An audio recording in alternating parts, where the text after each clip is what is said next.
الرحمن الرحيم مالك يوم الدين إياك نعبد وإياك نستعين اهدنا الصراط المستقيم صراط الذين أنعمت عليهم غير المغضوب عليهم ولا الضالين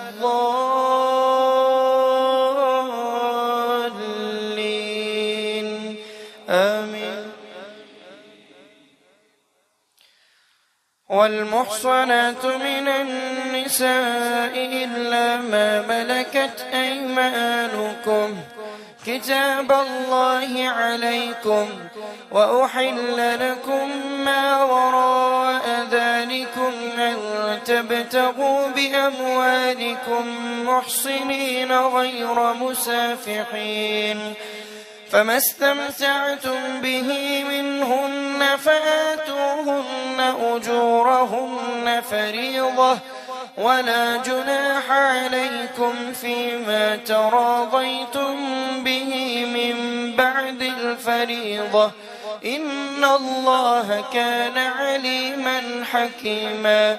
ومن لم يستطع منكم قولا أن ينكح المحصنات المؤمنات فمما ملكت أيمانكم من فتياتكم المؤمنات والله أعلم بإيمانكم بعضكم من بعض فانكحوهن بإذن أهلهن وآتوهن أجورهن بالمعروف محصنات غير مسافحات ولا متخذات أخدان فإذا أحصن فإن أتين بفاحشة فعليهن نصف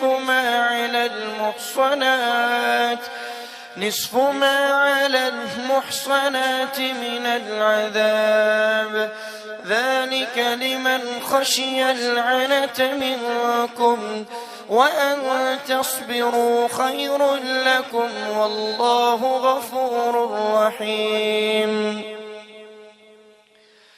يريد الله ليبين لكم ويهديكم سنن الذين من قبلكم ويتوب عليكم والله عليم حكيم. والله يريد أن يتوب عليكم ويريد الذين يتبعون الشهوات أن تميلوا ميلا عظيما. يريد الله أن يخفف عنكم وخلق الإنسان ضعيفا. يا أيها الذين آمنوا لا تأكلوا أموالكم بينكم بالباطل إلا أن تكون تجارة عن تراض منكم ولا تقتلوا أنفسكم إن الله كان بكم رحيما. ومن يفعل ذلك عدوانا وظلما فسوف نصليه نارا وكان ذلك على الله يسيرا. إن تجتنبوا كبائر ما تنهون عنه نكفر عنكم سيئاتكم وندخلكم مدخلا كريما.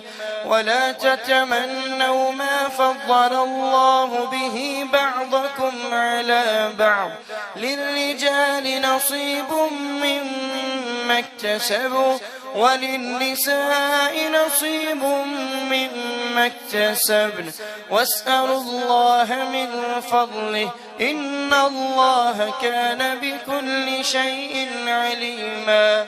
ولكل جعلنا موالي مما ترك الوالدان والأقربون والذين عقدت أيمانكم فآتوهم نصيبهم إن الله كان على كل شيء شهيدا.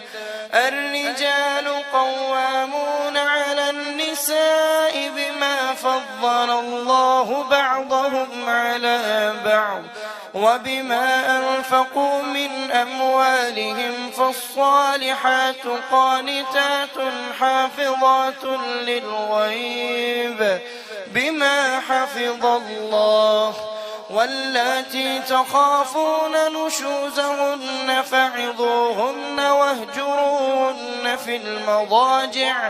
في المضاجع واضربوهن فإن أطعنكم فلا تبغوا عليهن سبيلا إن الله كان عليا كبيرا.